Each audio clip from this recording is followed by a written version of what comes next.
Now, on the front pages today, 35,000 more people could die of cancer next year because of the impact of COVID. And tonight, in a Panorama Special, Deborah James, Steve Bland and Lauren Mahon from You, Me and the Big C podcast, the award-winning podcast, look at how the crisis has affected people living with cancer, including their friend Kelly. Deborah James, Lauren Mahon and Steve Bland join me now. It's really good to see you guys. It really is. And the work you're doing is remarkable. And this was a very, very poignant video documentary. And sadly, we have to say, Kelly, who we're talking to there, is no longer with us. That must have been... I know. Sorry, Lorraine. Kelly is our friend, and I think we're going to hear lots of headlines today about the number of excess deaths, and that's very much what the programme is about. But ultimately, those excess deaths are people, they're people's lives, and it's heartbreaking. It's the heartbreaking reality of the hard decisions that have had to be made during COVID. And let's face it, cancer doesn't go anywhere, even during a pandemic. It's so difficult for you because you all had to go to the funeral, but it was all social distancing, and you were there, though you could at least, Lauren, I guess, support each other. This is the thing, like, COVID does so much more than, you know, people realise, and it isn't just about the deaths, it's the impact of everyone around them. We had people who have known Kelly their whole entire lives who weren't able to go into that room and to say goodbye to her properly. And you know, you've got to think as well, for people like Kelly who've been impacted by this in such a way, you know, the last few months of their lives, they weren't able to live the life they probably wanted to, go on the trips, spend time with their family and friends. The disease is robbing people not just only of their lives, but a quality of life. And it really breaks my heart. It is absolutely heartbreaking. And I know, Steve, for you, it's like kind of reliving it all over again, and very, very difficult. And we need to try and do something about this. This is like, it's almost like another pandemic, isn't it? Yeah, well, it could be. I mean, the numbers in the panorama that, you know, people are going to see later on are absolutely terrifying. The report they've got says, you know, the worst case, and we should say it is the worst case. You know, 35,000 people could die as a result of cancer due to COVID in the next year, and that's absolutely terrifying. Like I say, it is, you know, it is the worst case, but you know, stories like Kelly's, and you know, unfortunately, they're not. You know, that's not the only one that we've heard over the last few weeks, and you know, that's a kind of a start warning that we need to get, you know, services back up and running. We need to get trials back up and running, screening, and you know, most importantly, I guess we need people to go and see the GP if they've got any concerns at all. See, I think that's right, Steve, because a lot of people, you know, Hilary and I have obviously talked about this a lot, and I think a lot of people are either, it's that thing of, oh, I've got too much to deal with, I can't deal with this as well as everything else, and also maybe a little bit nervous about going to the doctors or going for treatment, because it's, you know, especially a couple of months ago when we were all very scared and still are. So that's a problem, isn't it? Yeah, the numbers are way down. They're way down. They're kind of creeping back up again, but we're still, I think the report in the Panorama says that, you know, people going to see the GP is still just under 50% down. Mm.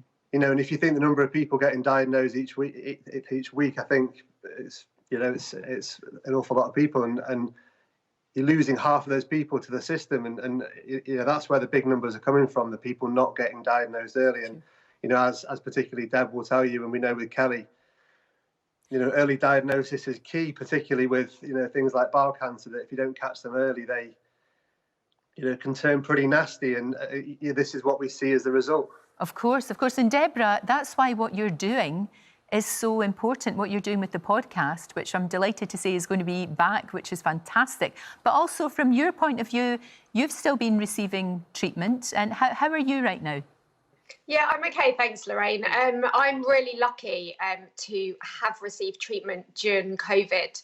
I got radiotherapy for some active areas of cancer. I think last time I spoke to you, actually, I got off the call to you and went straight into the hospital, right. Had a couple of weeks of radiotherapy. But I now know from travelling all across the country safely to meet case studies of people who didn't get the same treatment that I did. As a result, I'm very lucky to be speaking to you now, and I feel good, thank you.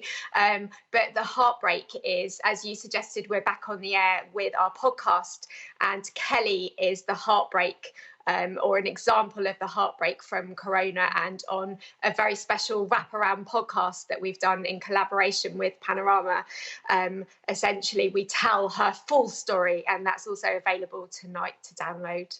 That's really important. I mean, Lauren, these stories are absolutely vital because we do bandy about a lot of statistics. We've heard things like, like Steve was saying, it could be as bad as 35,000 people. That's mind-boggling because that's individuals who are loved and who might not be with us, who might not get the time that they thought they had.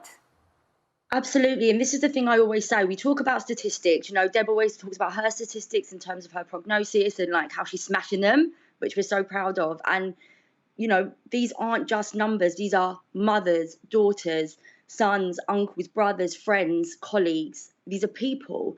And especially around the pandemic, when we've got these loosening of rules and things are changing, we see statistics, but we need to remember these are human beings. And actually, the very real cost that COVID is having on lives, people's lives that you may know. This could affect someone that you love and care about. So I'm just saying to everyone, tread very carefully and be really aware of that. And if you do have any symptoms or side effects, anything that's worrying you at all, as Steve said, please go to your GP.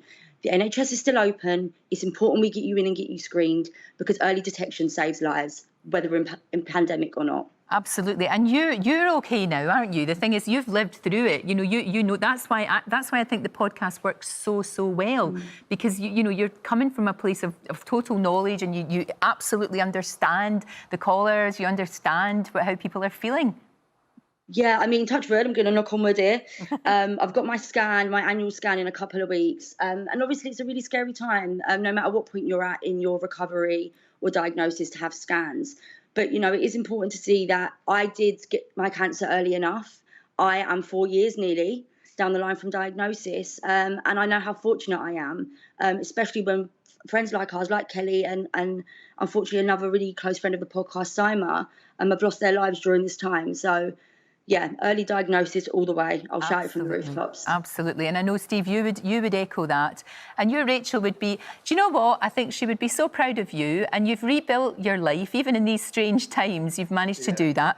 There's your Amy. And I know that you're kind of, there's your Rachel. And I know that you're kind of, rebuilding life. And Freddie's going to preschool. And, it's good to see something positive coming out of something that was so devastating.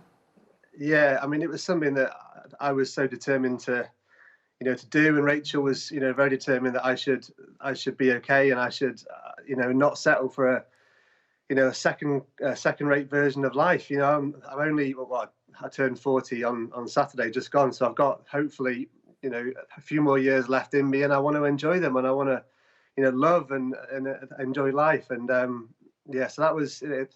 That was really important. It's it's bittersweet, of course it is, but hopefully she'd be really, really, really proud of what, not just what I've done, but what the girls have done as well, because what they do every day is amazing, and hopefully she'll be smiling at this, this collaboration between this, this little idea that she had a couple of years ago for a podcast. And it's amazing. Yeah, and look how well it's done. Like we said, award-winning. It helps so many people. I think what you're all doing, the three of you, is remarkable. And the programme, you must watch it. It's Britain's Cancer Crisis. It's on Panorama tonight at 7:30 on BBC One. Always a joy to talk to you three. Thank you. I was lucky enough to do your podcast, and it was enlightening. It was also positive. It was funny as well. That's the remarkable thing.